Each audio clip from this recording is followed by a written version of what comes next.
उसमें 29 को हमारी जो है जम्मू कश्मीर के सीनियर लीडर्स उस कमेटी के सामने बात अपनी रखेंगे।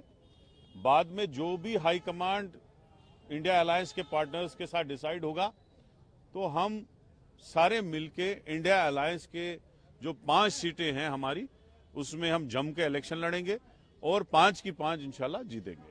मौजूदा हालात में सर देखें, पिछले कुछ दिनों से काफी हमले जो है वो हो रहे हैं, क्या इसका जिक्र भी अंदर किया गया? और राहुल जी ने देखो, ये मीटिंग जो थी ये ऑर्गेनाइजेशनल थी, लेकिन मैं एज ए प्रेसिडेंट आपको ये बताना चाहता हूं कि बीजेपी ने बहुत बड़े बड़े दावे किए थे कि हमने जम्मू कश्मीर के हालात सुधारे।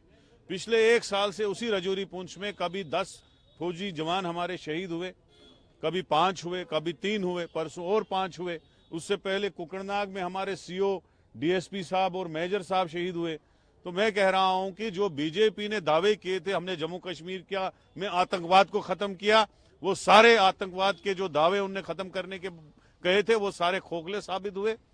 और हम चाहते हैं, कांग्रेस चाहती है कि जम्मू कश्मीर के हालात सुधरे, हमारे लोग अमनो चैन और सुकून की जिंदगी गुजारें और हमारे फौजी जवानों पे ये अटैक जो है ये खत्म हो जाए। लेकिन हम बीजेपी को कहेंगे अमल करने से ज्यादा, डोल बजाने से ज्यादा वो अमल करे और जो वो कह रहे हैं वो करे, नहीं तो वो फेल हो चुके हैं इस मामले में।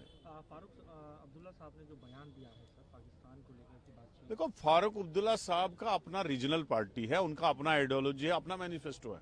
जो उन्होंने कहा है वो उनसे ही पूछ लीजिएगा, अब हम बोल ही नहीं सकते उसमें कुछ। अच्छा सर, सीट शेयरिंग को लेकर आप लोगों ने कोई आंकड़ा अंदर रखा है कि हम इतनी सीटों पर मजबूत हैं या नहीं है?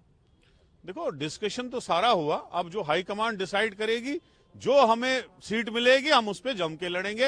हाई कमांड का डिसीजन हमारे सर पे होता है। Thank you. सुप्रीम कोर्ट ने भी चुनाव को लेकर कहा था कि जल्द होने चाहिए। देखो, कांग्रेस 10 साल से बोल रही है कि जम्मू कश्मीर में चुनाव करो। हमने प्रोटेस्ट किए, हम यहाँ इलेक्शन कमीशन ऑफ इंडिया से मिले, क्योंकि ये कोई पहली स्टेट है जहां 2014 में इलेक्शन हुए असेंबली के, अभी तक नहीं हुए, 10वां साल लगा। हम चाहते हैं स्टेट पहले दे इलेक्शन करे और यहाँ वहां असेंबली बने और लोग जो हैं अपने नुमाइंदों से काम करे। एक एलजी को से गवर्नमेंट चलाने से कुछ नहीं होता है। जम्मू कश्मीर को बीजेपी ने बर्बाद कर दिया, वहां डेमोक्रेसी का खात्मा कर दिया उन्होंने, वहां इमरजेंसी लाइक सिचुएशन बना के रखी है। Thank you.